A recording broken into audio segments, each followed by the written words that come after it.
বিসমিল্লাহির রহমানির রহিম। আজ আমরা আলোচনা করব পবিত্র কুরআনের অত্যন্ত গুরুত্বপূর্ণ একটি সূরা, সূরা ইয়াসিন, যাকে বলা হয় কুরআনের হৃদয়।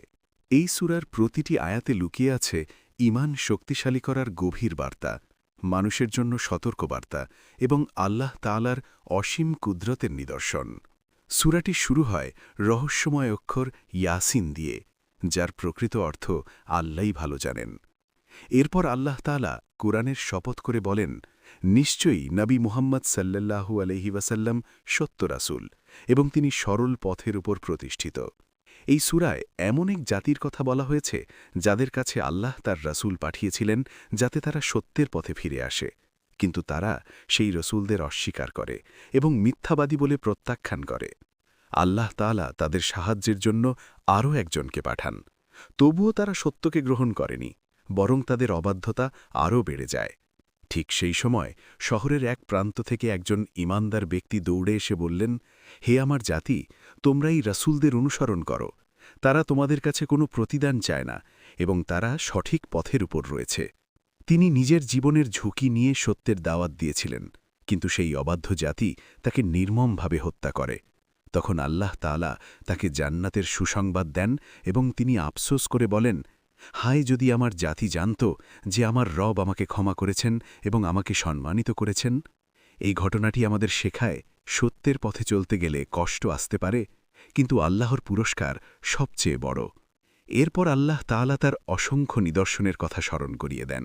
মৃত জমিনকে জীবিত করা, আকাশ ও পৃথিবীর সৃষ্টি, দিন ও রাতের পরিবর্তন, সূর্য ও চন্দ্রের নির্ধারিত গতিপথ, সবই আল্লাহর অসীম শক্তির প্রমাণ।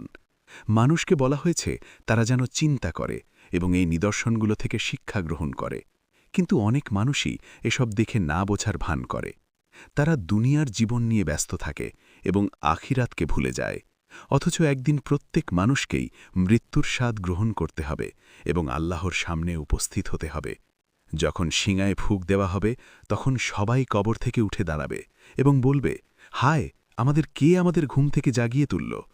তখন তাদের বলা হবে, এটাই সেই দিন যার প্রতিশ্রুতি দয়াময় আল্লাহ দিয়েছিলেন। সেদিন কেউ কারো উপকার করতে পারবে না, না কোনো বন্ধু, না কোনো আত্মীয়, শুধু নিজের আমলই তার সাথে থাকবে। যারা ঈমান এনেছে এবং সৎকর্ম করেছে তাদের জন্য থাকবে জান্নাতের অভুরন্ত নিয়ামত। তারা সেখানে শান্তিতে থাকবে, তাদের জন্য থাকবে ফলমূল আর যা কিছু তারা চাইবে, এবং আল্লাহর পক্ষ থেকে তাদের জন্য থাকবে সালাম। আর যারা অবিশ্বাস করেছে তাদের জন্য থাকবে কঠিন শাস্তি। তাদেরকে আলাদা করে দেওয়া হবে এবং বলা হবে, তোমরা আজ দূরে সরে যাও, তোমাদের জন্য রয়েছে জাহান্নামের আগুন। সূরা ইয়াসিন আমাদের বারবার স্মরণ করিয়ে দেয় যে এই দুনিয়া ক্ষণস্থায়ী, এখানে আমরা পরীক্ষা দিচ্ছি, আর আসল জীবন হল আখিরাত। তাই আমাদের উচিত কুরআনের শিক্ষা অনুযায়ী জীবন পরিচালনা করা, আল্লাহর আদেশ মানা এবং নিষেধ থেকে বিরত থাকা।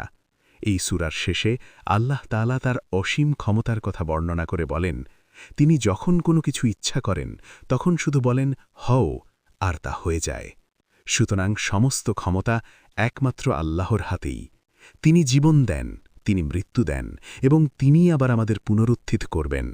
তাই আমাদের উচিত তার উপর পূর্ণ বিশ্বাস রাখা এবং তার পথে চলা। আল্লাহ আমাদের সবাইকে কুরআনের আলোতে জীবন গড়ার তৌফিক